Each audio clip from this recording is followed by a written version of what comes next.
Men that fear God, men that hate sin, men that will preach, pray, and prophesy until revival comes. The moment you allow vainglory, you allow self,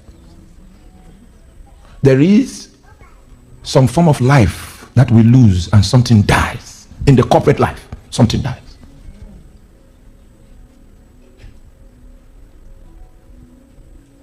Something dies. And that's the reason why we don't promote a man into ministry that has not served. If the man has not served, it means that the man does not understand the danger of self in the corporate life. He will kill the corporate life. He doesn't know that in the corporate life, self is equal to sin in an individual person. So the sin against the corporate life is a commitment to self. What we do in the corporate life, God will demand that you sacrifice so that the corporate life be blessed. See, Paul says, death worketh in us so that life can walk in you. Are you there? So we put ourselves under strict spiritual regiments so that we can access virtue from heaven for life to be distributed in the midst of our company. The more useful you begin to become in the corporate body, the more the Lord will put the burden of sacrifices upon you for the body. So you might find someone doing dry fast for 7 days. And the reason why he's doing the dry fasting is not because of himself. It's so that some people that have been facing some challenges will break free. When you begin to think like that, then you are beginning to mature in the revelation of the corporate life. And through you, life will be released. The thing about life is that you don't need to be on the pulpit for you to release life. As long as you are willing to pay a price that would deny you some comfort, deny you some pleasure, and you are doing it because of the people, as long as death works in you, life will reign among the people. So an intercessor can be in the corner. You don't know about it, but she's been there for 5 days. And the reason why she's there is on Sunday morning. Can you break out? Can you do your will? So she's dying, she's suffering, she's sacrificing. And on the basis of her sacrifice, that Sunday morning when you come, the pastor will think it's because he's a good preacher. The life that came out of her sacrifice is what began to power the pastor. The life that came out of our prayers is the reason for which someone got healed. The economy of the grace of God was available because someone was willing to walk in sacrifice so that that sacrifice can be the reason for which life is released. When we are in the corporate body like this, the true blessing of the corporate body is the release of life. And anytime you see life released, how many of you were blessed during the conference? So much life, so much. Anytime you see life released, some people embrace death for that life to come. So we had to investigate what did these New York people, what did they do?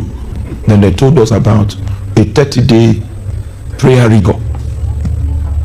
How many of you partook of that 30 days? Don't be too bold to raise your hand if you were not there for 30 days. If you were there we'll still come to you. The people that attended for 5 days will come. But right now, what I'm looking for are people that did the 30 days. Please. Okay, so, all right, 17 days.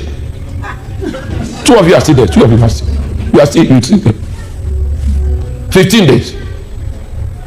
10 days. 5. All right, so. What we find in corporate life is that only very few people bear the burden. It's everywhere. It's not just here. Only very few people bear the burden of life. So those are the people that understand body life, that death needs to walk in a vessel before life can be made available. That's why self is the sin of corporate life. Because you are receiving life, but you are not willing to die so that others can contact life from your vessel. That is cancer. And most of the trouble in corporate life will come from individuals that are not willing to participate in the process that produces life. How did we become born again?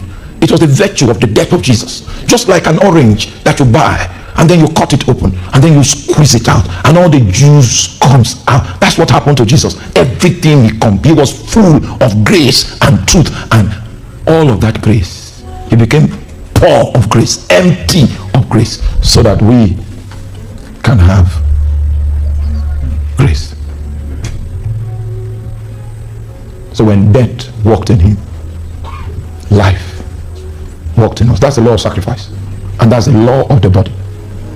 So we say, bear one another's burden, and so fulfill the law of Christ. So the body life requires that you go beyond yourself to meet someone else's need. And if you have that orientation, and each and every one of us has that orientation, you are willing to pay a price. You are willing to go on 3 days fasting, not because of your son or your daughter, because of someone else, so that life can be released.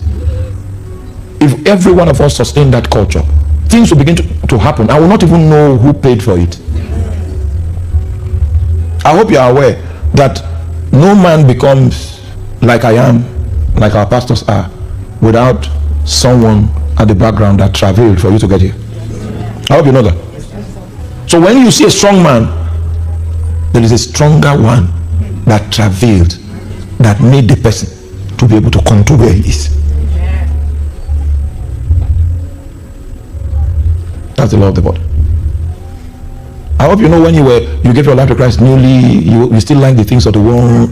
That winning process had not yet taken place. It took travail for you to be weaned from the world completely. And the people that are responsible for this travail, in most cases, we don't know them. Sometimes we do. For some of you, you already know it was your mom.